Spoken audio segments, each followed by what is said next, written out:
Thank you, Mr. Speaker. And Mr. Speaker, Representative Smith, Representative Gottwald, I want to be very clear in my remarks over the next few minutes. I am not talking about Representative Gottwald. I'm simply talking about my family experience. I'm not talking about motive. Members, I find that the words that I've gathered tonight reflect key episodes in my family's history, and I find they intertwine with our shared American history. My aunt started work on our family tree. Her father, my grandfather, was from North Carolina. Now, I spent many happy hours with my grandparents, and especially with my grandmother. We played cards together. She made great fried chicken and mashed potatoes. We'd watch television together and eat Fig Newtons. Now, I didn't know my grandfather as well, and this may explain why I'm about to say could happen. My aunt, while doing our family tree down in North Carolina, discovered about 2 months ago that my great-grandfather, who I never knew and never heard of, was named Adam, and Adam was a slave. She also learned, and I've checked it and I have it in my office, that in the 1930 census, my grandfather identified himself as a black man. Now, this discovery may explain why, as a child, my father never traveled to North Carolina with his father, and why, as far as we can recall, my grandmother never traveled to North Carolina with her husband.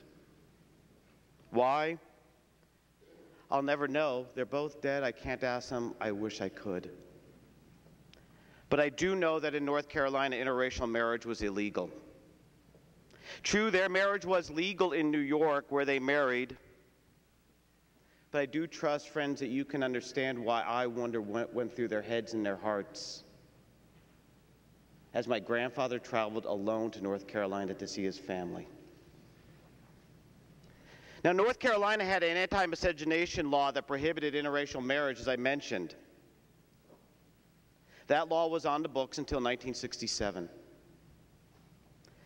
Sadly, again, I can't ask, I can only imagine the thoughts, the fears that must have gone through their minds, especially before 1967. I can only imagine how their happiness was affected. And as I think about my grandparents, my thoughts turn to what I must imagine had been their courage. And Representative Kelly, I'm glad you're back on the floor. I wasn't going to mention you. I was simply going to talk about private conversations, but you spoke before me. And you spoke about the 50s and the 60s, and you stood up in this chamber.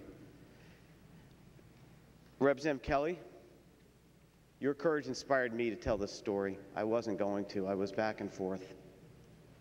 I knew it was motivating how I feel about this vote. And I thank you for that, Representative Kelly, and I know my family thanks you. For all of us in tempestuous times, in the crucible of difficult decision-making, an exemplar of courage can sustain us. I often think of my sister-in-law and of her brother David. David, an Army Ranger, was serving as a transportation officer in Afghanistan.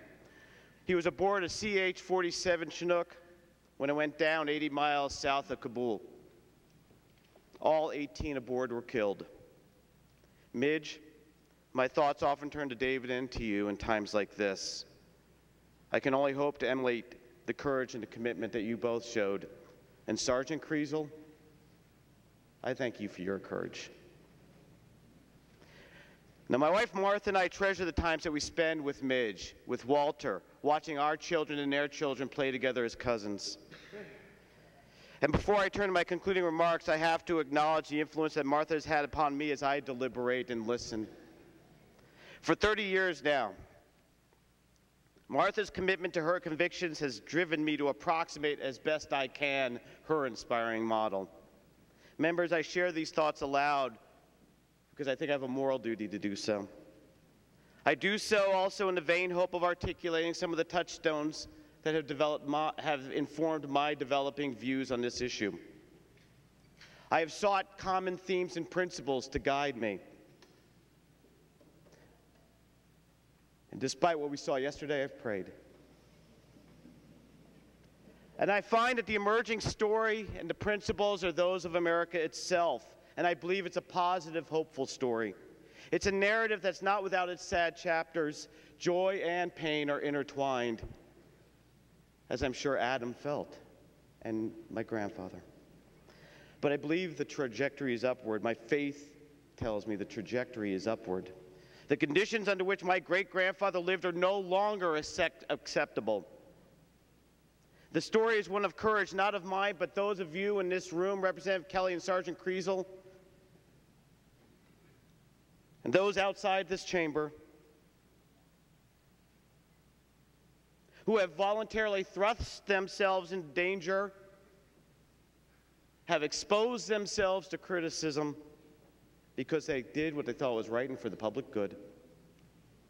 Ultimately, I find in the story the American creed, a courageous commitment to conviction and compassion for others. The American creed finds voice throughout our history, and now I'll just close with one example.